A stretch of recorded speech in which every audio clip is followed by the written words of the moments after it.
नमस्कार। विवाह में विलंब होने के अनेक लोगों के कुंडली आती रहती है कि विवाह में विलंब हो रहा है, समय से ज़्यादा हो गया है और विवाह आते हैं, टूट जाते हैं। तो मैं यहाँ पर चर्चा करने के लिए उपस्थित हूँ कि विवाह विलंब से क्यों होता है। देखिए, जिन व्यक्तियों की कुंडली में सप्तम भाव प्रभावित होगा, सप्तम भाव यदि बृहस्पति से प्रभावित है, मंगल से प्रभावित है और कहीं न कहीं यदि यह राहु से प्रभावित है, तो विवाह में विलंब कराता है।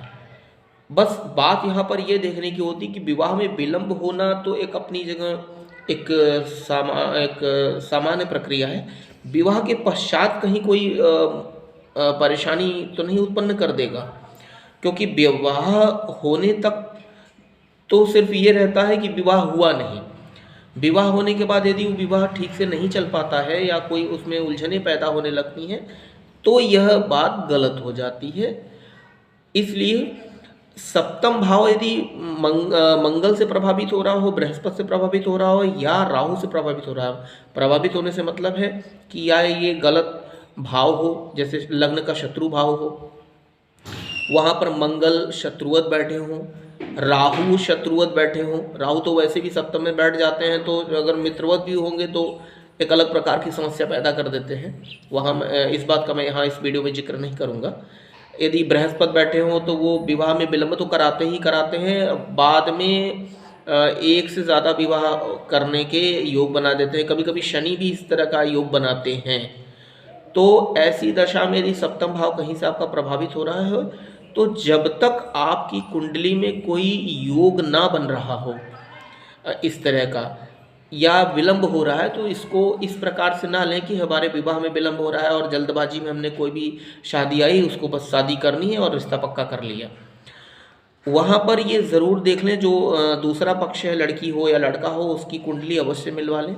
यदि उचित समय नहीं है, समय आपको ये कह रहा है कि नहीं, थोड़ा सा विलंब कर देने से काम ये समय निकल जाएगा, क्योंकि समय का बड़ा प्रभाव होता है। अभी जैसे ठंड का वक्त चल रहा था तो ठंड का अपना प्रभाव था, तो अभी जब गर्मी आने वाली है तो गर्मी का अपना प्रभाव होगा। तो ठंड के मौसम में यदि हम गर्मी की अपेक्षा करेंगे तो ये हमारी नासमझी होगी। तो समय का केवल इतना इलाज है कि उसको पास करके टाला जा सकता है। समय को आप चुनौती नहीं दे सकते। और ज्योतिष इसी विद्या पर आधारित, इसी बेस पर काम करता है कि समय को देखते हुए अपने काम को करिए। यदि आप इस विद्या में विश्वास रखते हैं, यह विद्या बिल्कुल ऑथेंटिक है। आपका विश्वास है कि नहीं, एक आपका व्यक्तिगत विषय है। तो यदि आप विश्वास करते हैं तो विवाह इत्यादि, गृह निर्माण इत्यादि, करियर का चुनाव या और भी जीवन के कुछ बड़े निर्णय जब आपको लेने हों, तो वहाँ पे समय किस प्रारूप पे चल रहा है, इसका अध्ययन हमें अवश्य कर लेना चाहिए। इससे हमें आने वाले समय में हो सकता है कि हमें कुछ मुश्किलों से हम राहत मिले या हम बच जाएं। तो ज्योतिष का ये मकसद है। जिन लोगों की कुंडली में विवाह विलंब से हो रहा हो, हाँ, यदि विलंब का कारण कुछ और है तो उस पर आप ज़रूर देखें। यदि समय थोड़ा सा वेट करने से अच्छा हो जाता है तो मुझे लगता है कि ज्योतिष की यहाँ राय मान लेनी चाहिए।